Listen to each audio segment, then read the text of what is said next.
This is Sports Drive. Yes, sir. Welcome back into Sports Drive, everybody. Joining us now from down in Austin, calling the game for TPSN between the Canyon Eagles and Liberty ILU. It is Steve Ribera. Steve, thanks so much for taking the time and coming on the show.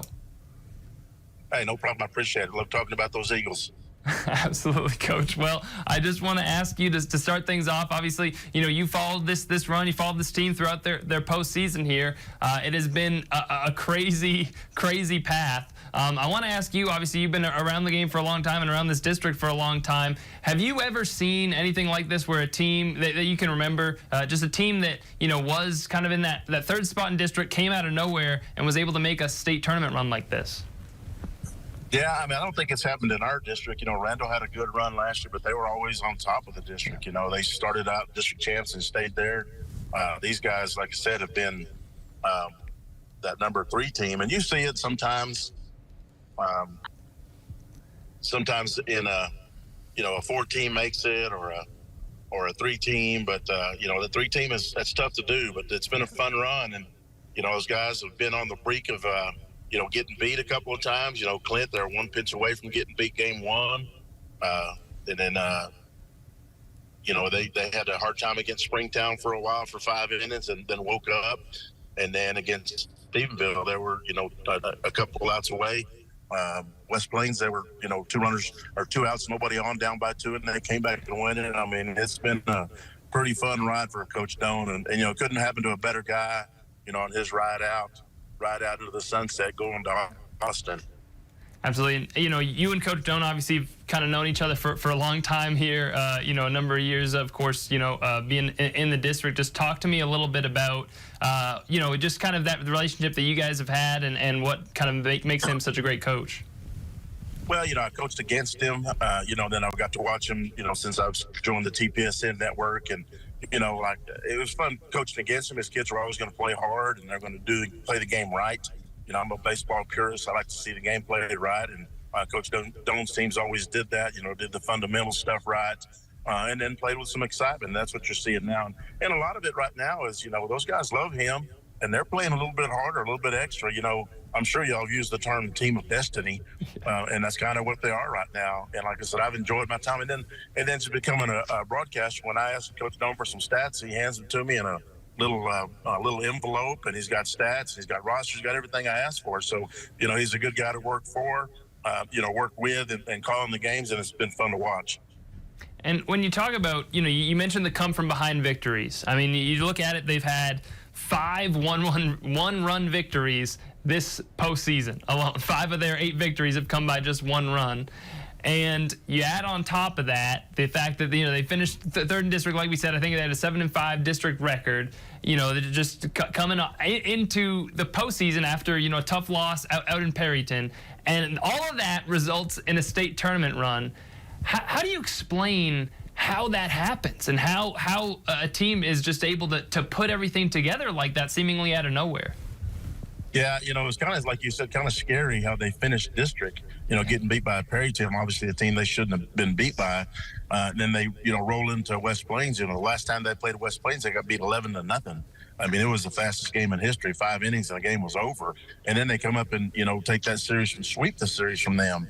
So going into it, you just weren't sure they were the guys. But, I don't know when he announced his retirement, might have done it at the right time. Put that little tidbit in there for those guys, and then they started playing just a whole lot different. And you can just see they're pretty motivated right now. And I think that, his retirement has a lot to do with that. Well, I do want to ask you, obviously, that they're facing off against a Liberty ILU team. Just to give the viewers some context, this is the team, obviously, that knocked Randall out last year. They've been on this stage before, and they're obviously going to be a tough opponent because of that experience. What do you think it's going to take on Canyon's side of things, at this level, now facing, obviously the best teams in the state at the 4A level? How do they, try to make sure that they can do everything they can to come out on top and advance to the state championship game? I think it's just doing what they've been doing. I think they're going to face probably their number 1 who beat Randall last year. He's a returning all-state kid. They've had some, shutout wins with him. So, but, when they played Springtown, they struck out 7 times in a row. Canyon did. but they stayed after him, and then, got him in the end.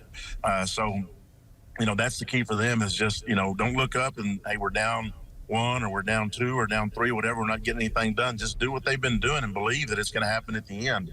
I think that's definitely their medicine. Absolutely. Well, once again, that game going to be broadcast on tpsnsports.com. The audio stream for the local audience. Steve Ribera will have it for all of us. Steve, just any other thoughts that you have? I know you gave a lot of them right there, game thoughts as far as this matchup, but anything else you want to mention about this Canyon team, about this game plan at this level at this point of the postseason? No, like I said, anybody from the Panhandle, it knows Coach Stone, and, seeing the Canyon Eagles for a long time, we've got to be pretty excited for him. So it's a fun time for everybody, and a trip. It's not easy to get to Austin. I mean, you win their record's 30-10. In 2002, I won 31 games and didn't get to Austin. So it takes a lot to get here, and they've done that, and they've stayed in the fight, and it's fun to see them here.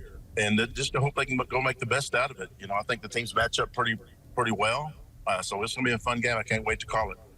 Well, once again, Steve Ribera, only place to get a local voice, local call of the game, tpsnsports.com. He'll have the audio stream on tpsnsports.com of that state semifinal matchup and the state championship game if Canyon is able to advance. Steve, we appreciate your time. Thanks so much for coming on the show, and best of luck on the call. And hopefully the Eagles can keep you down there for one extra day and compete in the state championship game as well. Sounds good. Appreciate you guys. Awesome. Thanks, Steve.